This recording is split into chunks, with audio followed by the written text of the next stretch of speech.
Hi Angela, it's lovely to see you again today. How are you doing? Fine, and thanks for inviting me. No, it's a pleasure to have you anyways.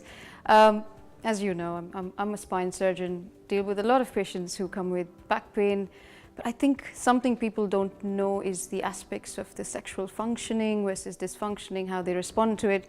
So can you tell us more about what you do so that we can probe in more into it? Well, I work as a sex therapist and I work in a hospital setting. And so we see men and women with a range of different sexual problems.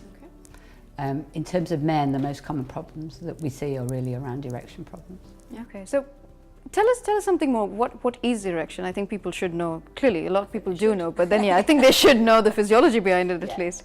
Well, basically, to get a good erection, what a man needs is a healthy blood supply and a healthy nervous system.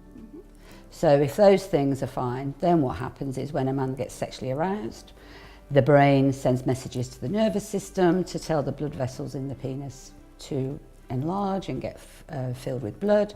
At the same time, the smooth muscle in the penis relaxes, and that acts like a sponge, and so all the blood gets engorged in the penis, and the blood vessel that's there that lets the outflow of blood gets trapped, and so all the blood is trapped in the blood vessels and a man gets hard and erect. Clearly it's something everyone should know, but going ahead from that, so how would you say what is erectile dysfunction then? Well, I mean, before I go into that, the other thing I would just say is when a man gets erections for sex and he gets morning erections, most men will get, I think this is really important, get between 4 and 6 nighttime erections.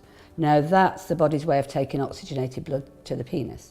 So erections are really good for erections. With erectile dysfunction, what happens is if a man's not getting erections for sex and he's not getting nighttime erections and he's not getting morning erections, then that's a body part that's not getting the blood flow it needs. Correct. Well, that is true. How do you think back pain affects all of this? Where does that come into the equation? Well, if you're talking about back pain, what that can do, it interferes with those messages from the brain. So it interferes with the blood flow, it interferes with the muscle in the penis getting relaxed because it distracts the man from sort of pleasure and sexual feelings because the pain gets in the way. Understandably, yes. And so therefore what can happen is, although he might be sexually interested, because of the pain, he might struggle to get and maintain his erection. Well, true. And then experience erectile dysfunction. Well, yes, and I think this is where most of the patients struggle anyways. But I think the other thing they struggle with is they don't know what to do. So if you have to tell them do's and don'ts, what would you say? Well, the first thing they need to do, because what tends to happen, I'll just go back a bit, what tends to happen if a man starts to experience erection problems, then what he starts to do is he starts to worry about it, and that can make the problem worse. So he gets into a whole spiral. Then he starts to avoid being intimate with his partner. Yes, and just goes downhill, doesn't it? Yeah, and it spirals and gets worse. So the first thing he needs to do is talk to his partner. Because I can guarantee, if he's had an erection problem or started avoiding sex, his partner will. Yes. So the first thing that he needs to do is say how worried he is about his erections.